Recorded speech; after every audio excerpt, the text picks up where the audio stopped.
Bonjour à toutes et à tous, ici Pensée à l'Ouest et aujourd'hui je vais vous présenter une pensée un peu controversée, surtout à notre époque où les gens pensent que la vie est complexe, voire impossible à vivre.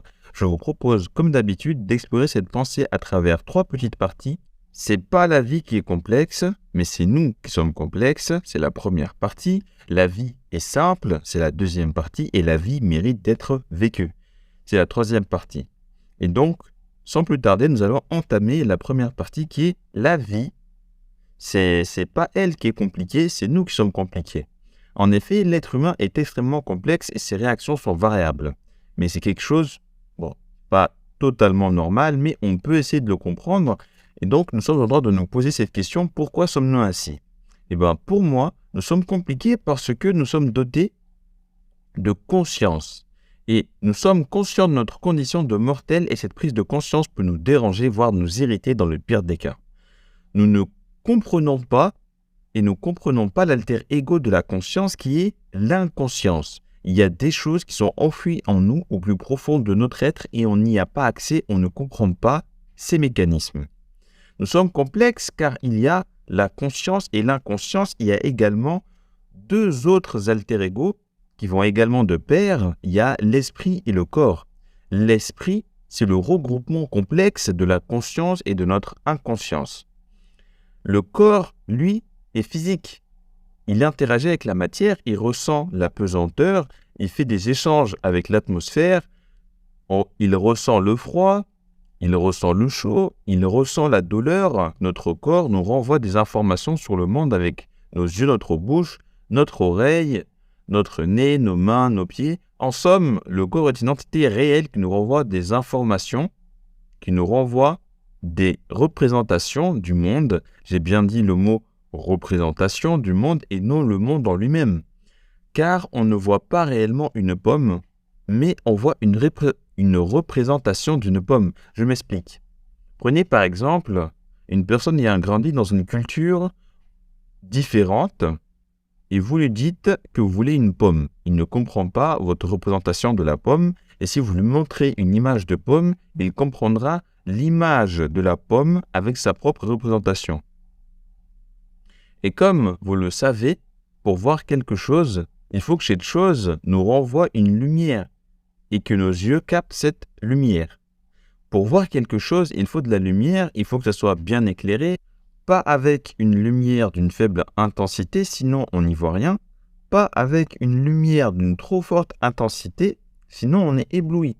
En somme, il faut des conditions idéales pour voir. Et même si ces conditions idéales sont réunies, on a encore un défaut dans notre représentation. Vous allez me dire laquelle, je vais vous répondre en vous disant qu'il s'agit du fait que l'on ne peut jamais réellement voir un objet dans son ensemble en même temps, au même moment. On ne voit qu'un, 2, 3 côtés à la fois, mais on ne verra jamais tous les côtés en même temps.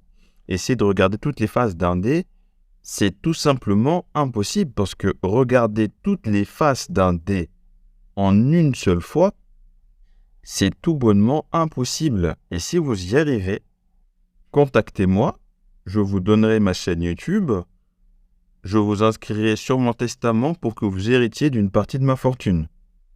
Blague à part, tout ça pour dire que nos représentations peuvent être faussées et que l'on ne détient jamais l'entièreté des éléments à l'instant dans le présent.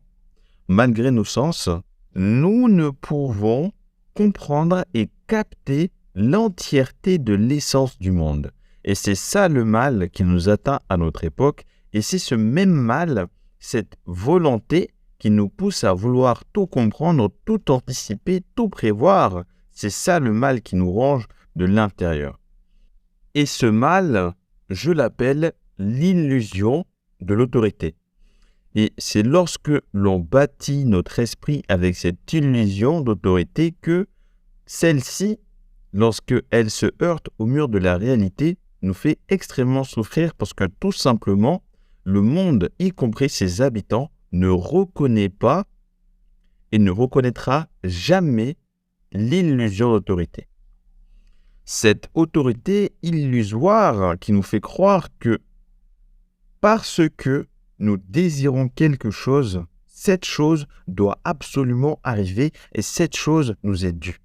Au risque de me répéter, cette autorité n'est pas reconnue par le monde et ses habitants. Et une grande partie de notre mal provient de notre esprit qui est bâti avec cette autorité illusoire. Et donc, la solution serait de transformer cette autorité illusoire en autorité réelle.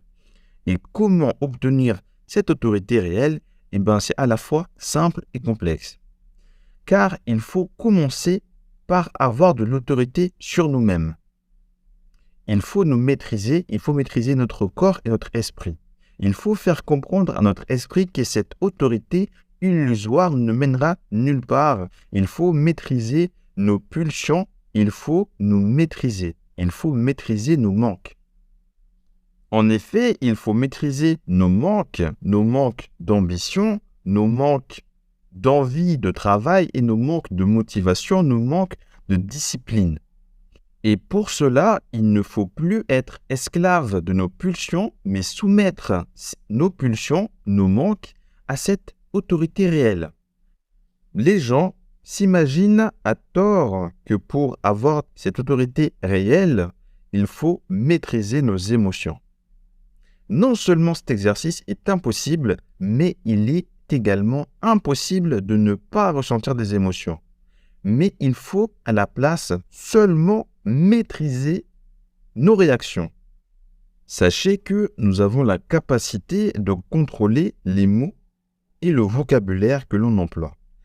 C'est-à-dire que ma personne, au lieu de vous dire « t'as capté le bail », au lieu de ça, je vais vous dire « vous voyez, vous avez compris ».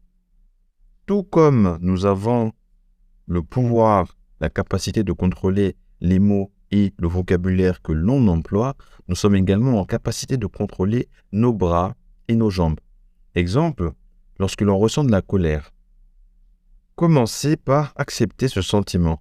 Dites-vous, d'accord, je suis en colère, je ne peux pas contrôler le fait de ressentir la colère, mais je dois contrôler le fait de ne pas l'exprimer.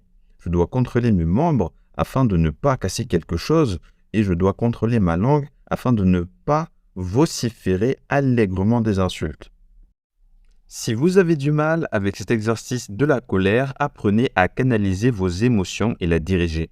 Et lorsque vous maîtrisez vos réactions et non vos émotions, vous aurez une autorité réelle sur vous. Et cette autorité réelle n'est pas illusoire comme la première. Maintenant que vous maîtrisez cette autorité réelle et que vous l'avez en vous, les personnes qui aiment la simplicité et ont su trouver leur bonheur là-dedans et qui sont contentes, c'est quelque chose de très respectable et vous pouvez arrêter la vidéo dès maintenant car cette autorité réelle vous suffit à votre bonheur. Pour les personnes qui se prédestinent à la réussite et qui ont une appétence pour le pouvoir et qui souhaitent rayonner à travers le monde, laissez-moi vous introduire la deuxième partie. On va aborder la deuxième thématique qui est très intéressante, la vie est simple. Oui, en effet, la vie est simple. C'est le titre de la vidéo. Vous me direz que pas du tout. Vous me direz totalement le contraire. La vie n'est pas simple. Vous me direz que la vie est complexe, elle est dure, elle est impitoyable et la vie est chère, surtout dans nos temps avec l'inflation, la non-augmentation des salaires, etc. etc. Laissez-moi vous dire que vous n'avez pas totalement raison et vous n'avez pas totalement tort non plus.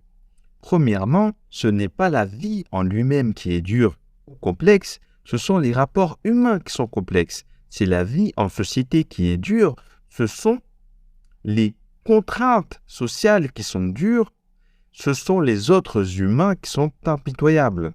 Deuxièmement, j'ai bien écrit « la vie est simple », mais je n'ai pas écrit « la vie est facile ». Parce que pour vivre, il nous faut simplement respirer, dormir, boire et manger, éliminer. C'est tout. Pour vivre, on n'a pas besoin d'autre chose à part combler nos premiers besoins vitaux. Bien, maintenant, comment harmoniser le fait que la vie soit simple et le fait que la vie soit facile et faire une corrélation directe avec l'autorité réelle? Je vais dérouler le processus qui prend en compte plusieurs paramètres. Premièrement, il faut faire une expansion de votre autorité réelle au monde. Mais comment? Il faut se soumettre à 2 autres autorités en particulier et non la troisième, selon votre choix. La première autorité est l'autorité du monde. J'exagère quand je dis se soumettre, mais ce n'est pas si loin de la vérité car il faut du moins les respecter pour avoir ce que vous souhaitez. C'est-à-dire que, pour prendre exemple, une personne qui aimerait avoir une voiture, mais ce dernier ne tente aucune action et reste affalé H24 sur le canapé. Qu'est-ce qui va se passer, à votre avis?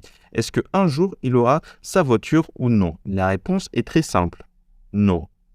Non, si cette personne ne travaille pas pour se l'acheter, ou alors, oui, dans quel cas où la personne a des amis, de la famille, des proches qui lui ont offert cette voiture directement. Et donc, pour revenir à l'autorité du monde, la première autorité, comme énoncé auparavant, il faut savoir comment il fonctionne réellement.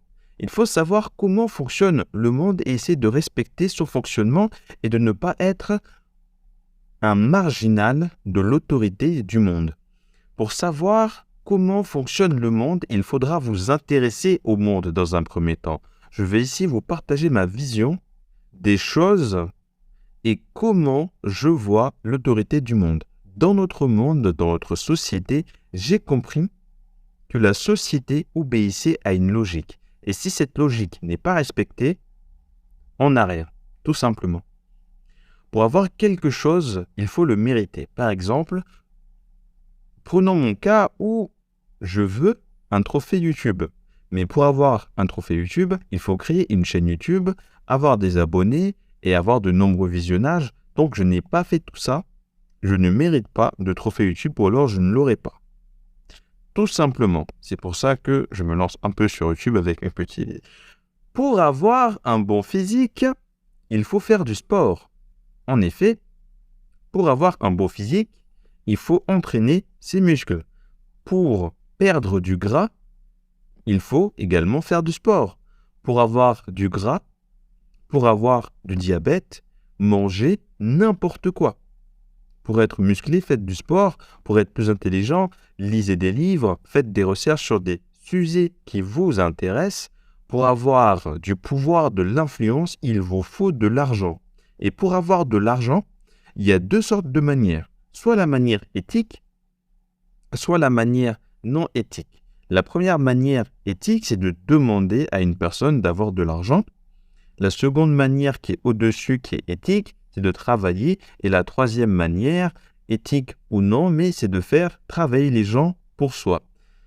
L'autre facette de la pièce, c'est la manière non éthique, c'est de voler, d'escroquer, d'arnaquer les gens. Bref, on ne va pas plus rentrer dans les détails.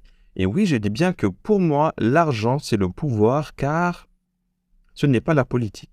La politique sert à gouverner, elle sert à mettre en avant des lois qui vont venir stabiliser la société. Pour moi, pourquoi la politique n'est pas réellement le pouvoir en lui-même? Parce que pour mettre en place des actions dans notre monde, il faut les moyens derrière. C'est très bien de vouloir aider les gens, construire de nouveaux bâtiments, faire des lois pour construire de nouveaux bâtiments, mais si derrière, il n'y a pas les fonds nécessaires, il n'y aura dans aucune mesure des nouvelles constructions pour aller en adéquation avec cette loi. Et donc, pour moi, c'est pour ça que l'argent, c'est le pouvoir.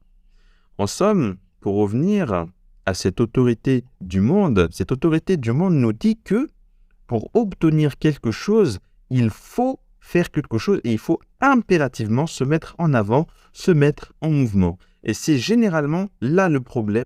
Le problème, c'est que les gens ont tendance à vouloir quelque chose et derrière, ne tentent aucune action pour l'obtenir et ils se plaignent derrière qu'ils ne l'obtiennent pas.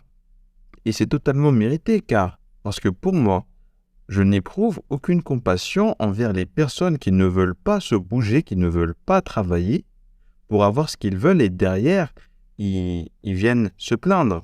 Et ça m'est insupportable. C'est pas possible de vouloir quelque chose et de ne rien tenter derrière et qui plus est derrière venir se plaindre de ne pas avoir obtenu cette chose.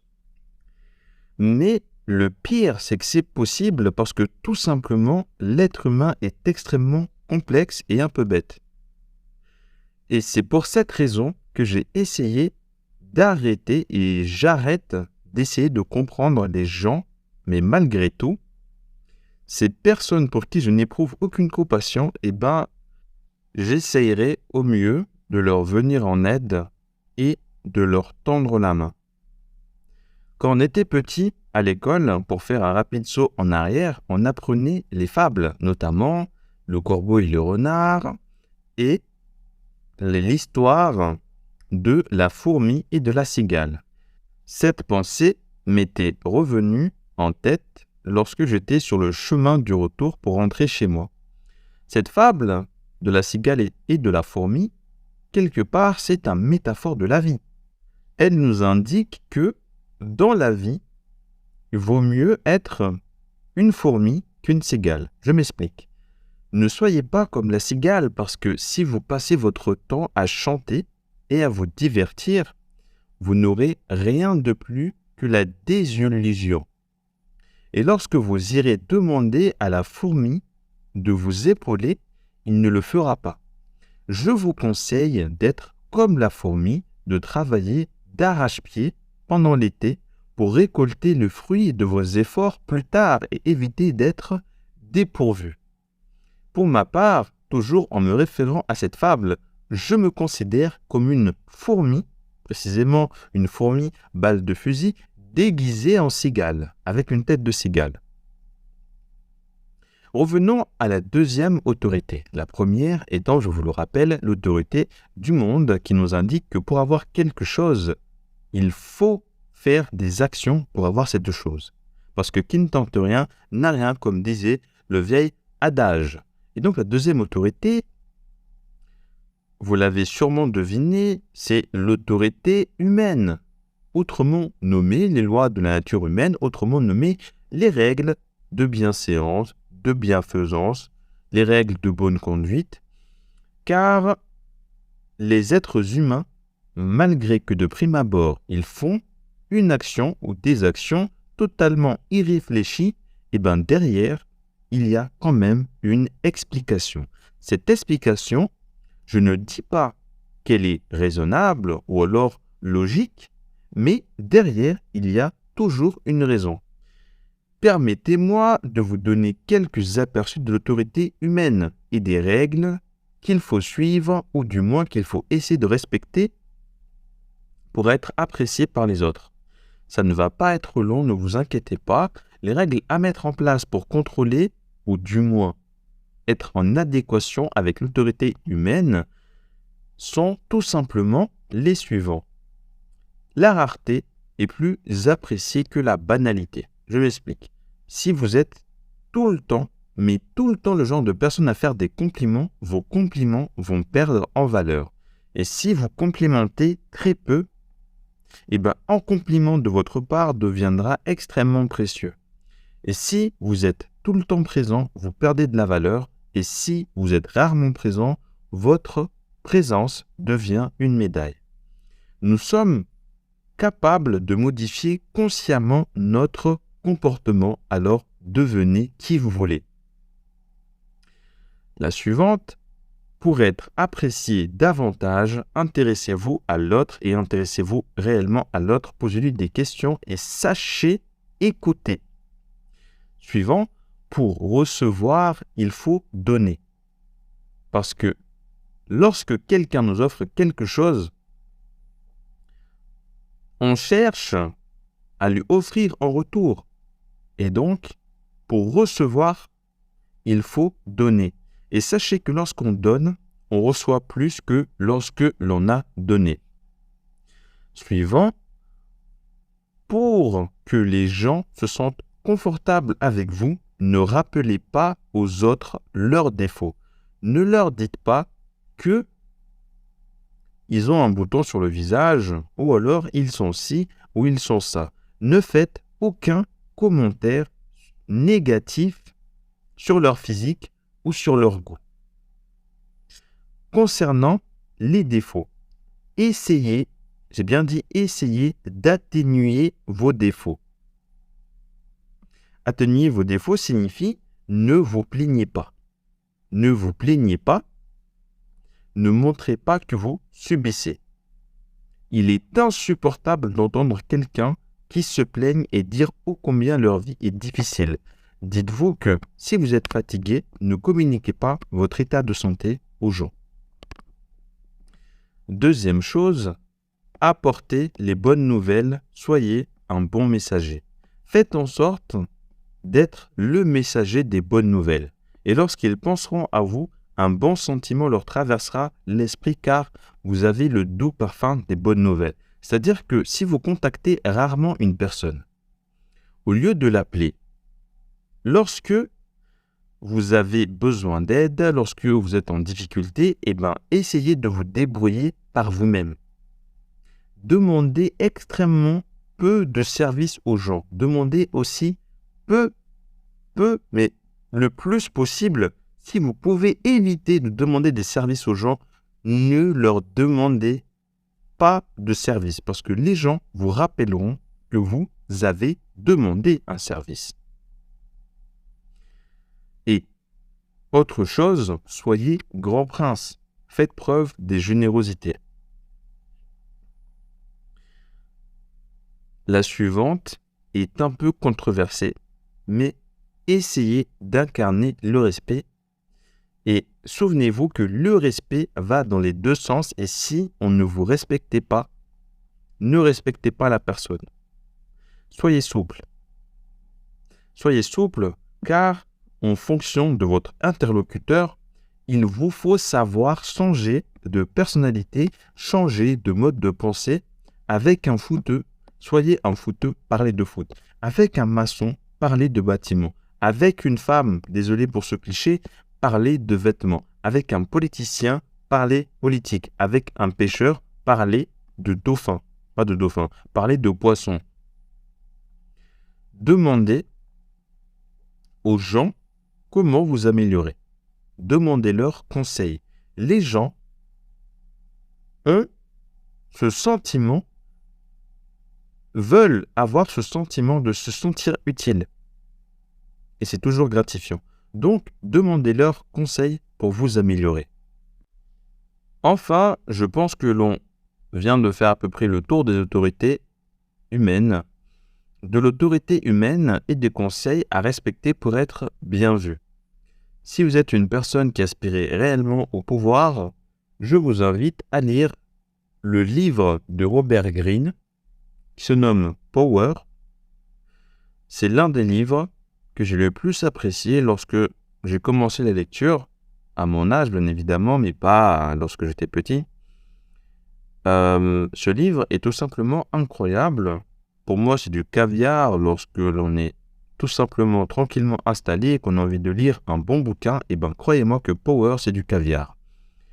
Et Power, c'est à peu près un livre qui se rapporte selon moi à l'autorité humaine pour dominer cette autorité et faire fructifier vos chances de réussir dans notre société, de paraître où la moindre erreur n'est pas pardonnée. Bien, maintenant on va aborder la troisième et la dernière partie. On va essayer d'être court, mais vraiment très très court. La vie mérite d'être vécue. La vie mérite d'être vécue parce que la vie est belle et simple. Pour cela, il vous suffit de maîtriser votre autorité réelle, de vous soumettre ou de respecter l'autorité du monde et surtout respecter l'autorité humaine ou l'autorité des lois humaines. Et quant à la troisième autorité, c'est l'autorité religieuse. Et c'est à rajouter en fonction de vos convictions et de vos croyances. Et ainsi, vous verrez que la vie est comme elle est décrite dans le titre de la vidéo. Et c'est sur ces belles paroles que se termine cette vidéo. N'hésitez pas à me faire un petit retour sur cette pensée. Est-ce qu'elle était à l'ouest ou alors cette pensée contenait-elle une parcelle de vérité? Si oui, lesquelles? C'était Pensée à l'ouest. Je vous souhaite une bonne journée. Profitez de votre vie pour faire de grandes choses nobles et respectables et faites le nécessaire pour ne pas regretter Et surtout, il vaut mieux avoir le sentiment d'avoir échoué que le sentiment d'avoir du regret. À méditer. Sur ce, bonne journée.